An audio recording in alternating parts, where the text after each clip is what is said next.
All right, this is Algebra 2, Lesson 9, percent word problems. We have already worked some percent problems. No, you do not have to draw a diagram to visualize it. Sometimes with percent word problems, you're going to use a ratio table. But remember, you have two choices with percent.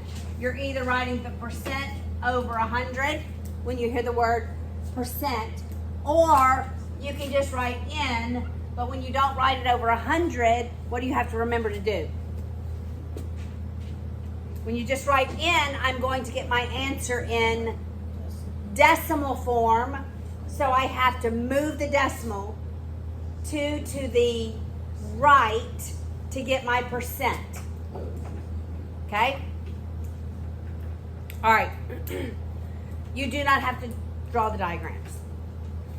There are only two examples here because we've already talked about percent word problems and how to work them. Now they're all in words. All right, so look at example 9.1 on page 56.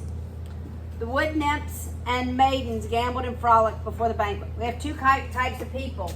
Looks like we have nymphs and we have maidens. Got it? I don't have what a nymph is. We'll call him a woodcutter. I don't know. Okay. If 70% of those present were wood nymphs, then what percent present were maidens? 30%. Because the only types of people present are either wood nymphs or maidens. All right? So you start, that makes me want to do a ratio table. One column is your percent, one column is the actual number. All right? Actual number.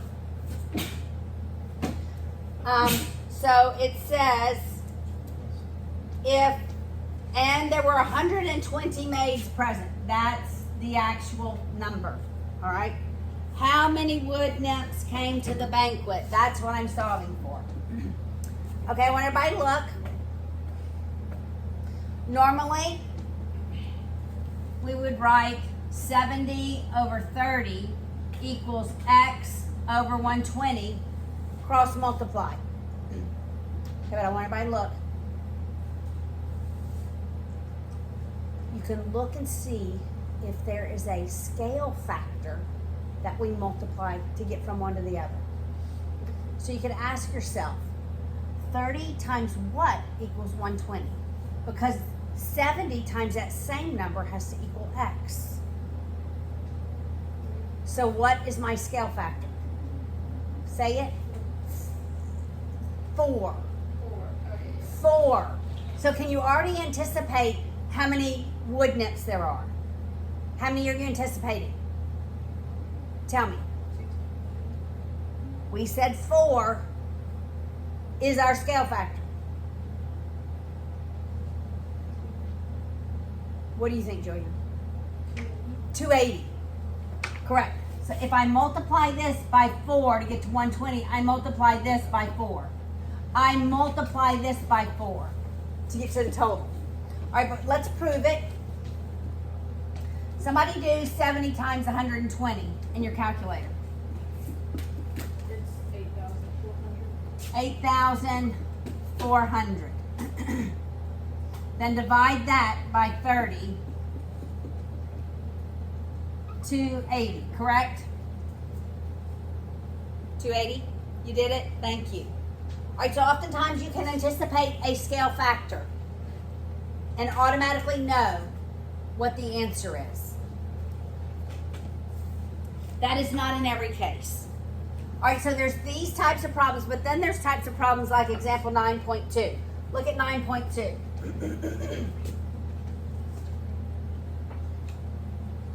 It says the harvest was cornucopian. That means it was so good.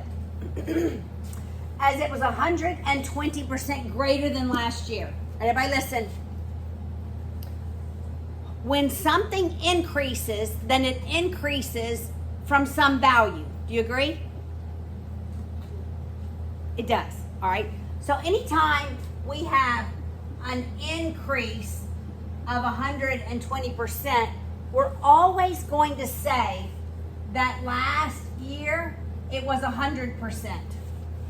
So if we assume last year was 100%, it increased by 120%, then this year really it's 220%. Got it? So when there's an increase or a decrease, you always assume the previous year was at 100%.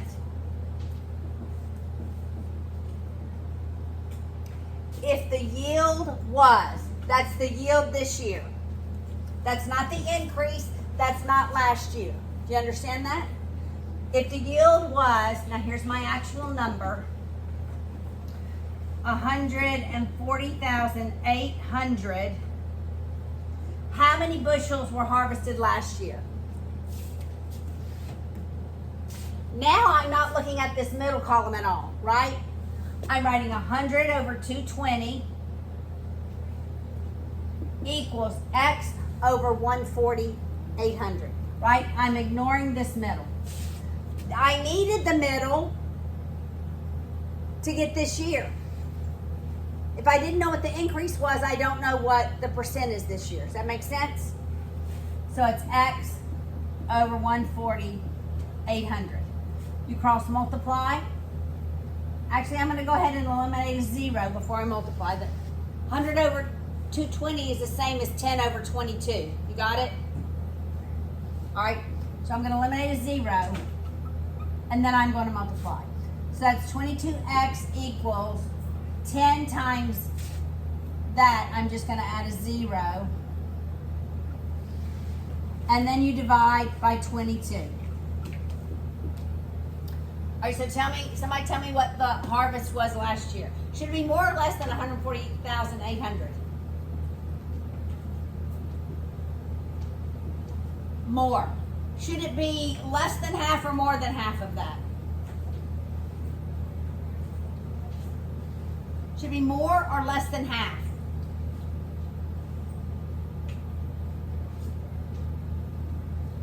Did you get the number, Charlotte? Somebody get this number for me. 64,000. 64,000 even? Okay, it should have been less because 100 out of 220 goes here, and 120 out of 220 goes here. So more should be here than here. Does that make sense? So always engage your brain. If you would have gotten a number like 100,000, you said, wait, that doesn't make sense. I'm expecting something less than 70. Make sense?